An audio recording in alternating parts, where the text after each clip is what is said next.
नमस्कार साथियों, आपका स्वागत है आपके अपने YouTube channel P1 study centre में। साथियों, आरपीएफ कांस्टेबल के 3 मार्च के फर्स्ट शिफ्ट का एग्ज़ाम कंप्लीट हो चुका है। इस शिफ्ट में पूछे गए सभी जीके, जीएस और करंट अफेयर के प्रश्नों को हम लोग देखेंगे। आज की शिफ्ट में पूछा गया प्रश्न था, भारत के संविधान के किस भाग में मौलिक अधिकार का उल्लेख है? तो भाग 3 में मौलिक अधिकार का उल्लेख है। मौलिक अधिकार से संबंधित कुछ प्रमुख फैक्ट हम लोग पढ़ेंगे। आने वाले शिफ्ट में यहाँ से भी क्वेश्चन बन सकते हैं। मौलिक अधिकारों से जुड़े महत्वपूर्ण अनुच्छेद 14 से 18 समानता का अधिकार, अनुच्छेद 19 से 20 स्वतंत्रता का अधिकार, अनुच्छेद 23 से 24 शोषण के खिलाफ अधिकार, अनुच्छेद 25 से 28 धर्म की स्वतंत्रता का अधिकार, अनुच्छेद 29-30 सांस्कृतिक और शिक्षा संबंधित अधिकार, अनुच्छेद 32 संवैधानिक उपचारों का अधिकार, जिसे भीमराव अम्बेडकर ने आत्मा कहकर संबोधित किया। नेक्स्ट क्वेश्चन आपके एग्जाम में पूछा गया संविधान से ही, मौलिक कर्तव्य को किस देश के संविधान से अपनाया गया है? ये आपके एग्जाम में पूछा गया था। इसका राइट आंसर है रूस। मौलिक कर्तव्यों को तत्कालीन यूएसआरआर के संविधान से प्रेरणा ली गई थी। इन कर्तव्यों को 1976 के 42वें संविधान संशोधन अधिनियम और 2002 में 86वें संविधान संशोधन के द्वारा जोड़ा गया था। कुछ मौलिक कर्तव्य यानी कि 10 मौलिक कर्तव्य को 42वें संविधान संशोधन के द्वारा जोड़ा गया। 11वां मौलिक कर्तव्य जो कि 2002 में 86वें संविधान संशोधन के द्वारा जोड़ा गया, जिसमें 6 से 14 वर्ष के बच्चों के लिए अनिवार्य शिक्षा का प्रावधान किया गया। आगे बढ़ेंगे। अगला प्रश्न, महात्मा गांधी ने साल 1920 में कौन सा आंदोलन शुरू किया था? इसका सही जवाब है असहयोग आंदोलन। असहयोग आंदोलन महात्मा गांधी की देखरेख में चलाया जाने वाला प्रथम जन आंदोलन था। इस आंदोलन को व्यापक जन समर्थन भी मिला। इसमें श्रमिक वर्ग की मुख्य भूमिका थी। अगला प्रश्न आपके एग्जाम में पूछा गया, भारत में सर्वाधिक वर्षा वाला स्थान कौन सा है? जिसका सही जवाब है मासिनराम। दुनिया में सबसे ज़्यादा नमी वाले जगह के तौर पर Guinness book world of record में भारत के मेघालय में मासिनराम का नाम दर्ज है। यहाँ बंगाल की खाड़ी की वजह से काफ़ी ज़्यादा नमी है और यह 1491 मीटर ऊंचाई वाले खासी पहाड़ियों की बदौलत यह नमी संघनित भी हो जाती है। यहाँ औसतन सालाना 11,871 मिलीमीटर वर्षा होती है। नेक्स्ट क्वेश्चन आपके एग्जाम में पूछा गया, 38वां राष्ट्रीय खेल कहाँ आयोजित हुआ था? जिसका सही जवाब है उत्तराखंड। 38वें राष्ट्रीय खेलों में उत्तराखंड ने 22 स्वर्ण समेत कुल 97 पदक अर्जित कर न केवल इतिहास रचा बल्कि पदक तालिका में 7वां स्थान हासिल किया। इससे भी बड़ी उपलब्धि यह है कि उत्तराखंड ने गत वर्ष की टॉप 5 में रहने वाले केरल, मणिपुर, दिल्ली, गोवा जैसे बड़े राज्यों को भी पीछे छोड़ दिया। अगला प्रश्न एग्जाम में जो पूछा गया, ईरान के कौन से राष्ट्रपति हेलीकॉप्टर के क्रैश होने के कारण मारे गए थे? इसका राइट आंसर है इब्राहिम इरीसी। इसका राइट आंसर है इब्राहिम रहीसी। नेक्स्ट क्वेश्चन आपके एग्जाम में पूछा गया, भारत में हरित क्रांति के जनक कौन है? तो सही आंसर है एम.एस. स्वामीनाथन। भारत में हरित क्रांति की शुरुआत 1966-67 में हुई थी। हरित क्रांति को लाने का श्रेय डॉक्टर एम.एस. स्वामीनाथन को जाता है। हरित क्रांति के जरिए देश में खाद्य सुरक्षा सुनिश्चित हुई।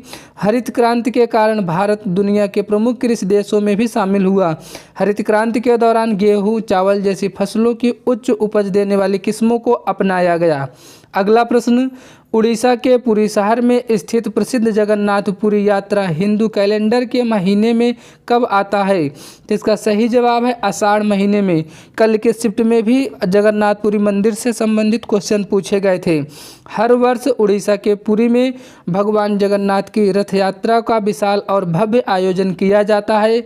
यह रथ यात्रा हिंदू धर्म के विशेष स्थान रखता है।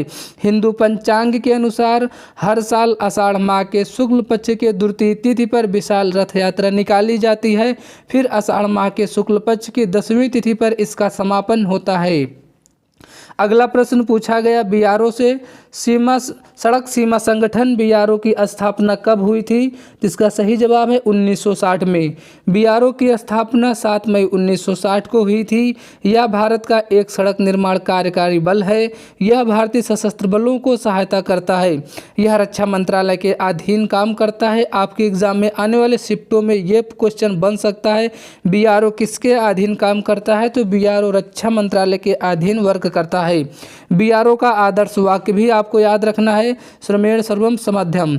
अगला प्रश्न, रसोई गैस एलपीजी में मुख्य रूप से क्या शामिल है? तो राइट आंसर है प्रोपेन और ब्यूटेन।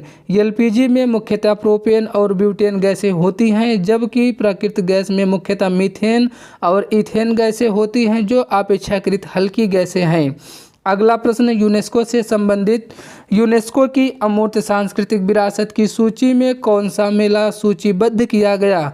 तो सही जवाब है, जैसा आप सबको पता है, कुंभ मेला। कुंभ मेला भारत में आयोजित होने वाला एक विशाल मेला है, जिसमें करोड़ों श्रद्धालु हर साल 12वें वर्ष प्रयाग, हरिद्वार, उज्जैन और नासिक में किसी न किसी एक स्थान पर एकत्रित होते हैं। यह पवित्र स्नान के लिए माना जाता है। प्रत्येक 12 वर्ष के बाद प्रयाग में 2 कुंभ पर्व के बीच 6 वर्ष का अंतराल में अर्ध कुंभ भी होता है। 2013 के कुंभ के बाद 2019 में प्रयाग में अर्ध कुंभ मेले का आयोजन हुआ था और अब 2025 में पुनः कुंभ मेले का आयोजन हो रहा है, जिसे महाकुंभ के नाम से लोग जान रहे हैं। नेक्स्ट क्वेश्चन, सिंगापुर भारत समुद्री द्विपक्षीय अभ्यास सिम्बैक्स 2024 कहाँ हुआ? तो इसका सही जवाब है विशाखापट्टनम और बंगाल की खाड़ी में। अगला प्रश्न, निम्न में से सिखों के तीसरे गुरु कौन थे? आपको सिखों के तीसरे गुरु का नाम बताना है। तो गुरु अमरदास। सिखों में पहले गुरु थे गुरु नानक देव, दूसरे गुरु अंगद देव, तीसरे गुरु अमरदास, चौथे गुरु रामदास, पांचवें गुरु अर्जुन देव। इसी तरीके से यहाँ पे सभी गुरुओं का कार्य दिया गया है। अगला प्रश्न जो आपके एग्जाम में पूछा गया, भारतीय संविधान का कौन सा अनुच्छेद कानून के समक्ष कानूनी समानता का वर्णन करता है? तो इसका सही आंसर है अनुच्छेद 14। कानून के समक्ष समानता राज्य भारत के क्षेत्र के किसी भी व्यक्ति को कानून के समक्ष समानता या कानूनों के समान संरक्षण के वंचित नहीं करेगा। सांप्रदायिक अनुच्छेद 14 में जाति, नस्ल और धर्म के या लिंग के आधार पर किसी भी प्रकार का भेदभाव अस्वीकार किया जाएगा। अगला प्रश्न, राज्य प्रशासनिक न्यायाधिकरण के अध्यक्ष की नियुक्ति कौन करता है? तो इसका सही जवाब है राष्ट्रपति। राष्ट्रपति से संबंधित कुछ महत्वपूर्ण अनुच्छेद को हम लोग एक बार पढ़ेंगे। अनुच्छेद 52 भारत का एक राष्ट्रपति होगा। अनुच्छेद 53 में राष्ट्रपति की कार्यकारी शक्तियों का वर्णन है। अनुच्छेद 54 राष्ट्रपति का चुनाव के बारे में बताता है। अनुच्छेद 55 राष्ट्रपति के चुनाव का तरीका क्या होगा। अनुच्छेद 56 राष्ट्रपति के कार्यकाल के बारे में वर्णन करता है। अनुच्छेद 57 राष्ट्रपति के पुनर्निर्वाचन या योग्यता की बात करेगा। अनुच्छेद 58 राष्ट्रपति का चुनाव लड़ने की योग्यता बताता है। अनुच्छेद 59 राष्ट्रपति की पद व शर्तों के बारे में बताता है। अनुच्छेद 60 राष्ट्रपति द्वारा शपथ के बारे में बात की गई है। अनुच्छेद 61 में राष्ट्रपति के विरुद्ध महाभियोग की प्रक्रिया का वर्णन किया गया है। नेक्स्ट क्वेश्चन, साल 1956 में कौन सी पंचवर्षीय योजनाएं चल रही थी? तो सही जवाब होगा दूसरी पंचवर्षीय योजना। दूसरी पंचवर्षीय योजना 1956 से 1961 तक चली थी, जिसमें Bhilai, Durgapur, Rourkela hydraulic power project और स्टील प्लांट स्थापित किए गए थे। इन परियोजनाओं के लिए सोवियत संघ, ब्रिटेन और पश्चिम जर्मनी की मदद ली गई थी। साथियों, इस शिफ्ट में पूछे गए सभी प्रश्नों को हम लोगों ने देख लिया है। वीडियो अच्छा लगा हो वीडियो को लाइक करें, चैनल पर नए हैं तो प्लीज़ चैनल को सब्सक्राइब करें। ऐसे ही इन्फॉर्मेटिव वीडियो आपको लगातार मिलते रहेंगे। धन्यवाद।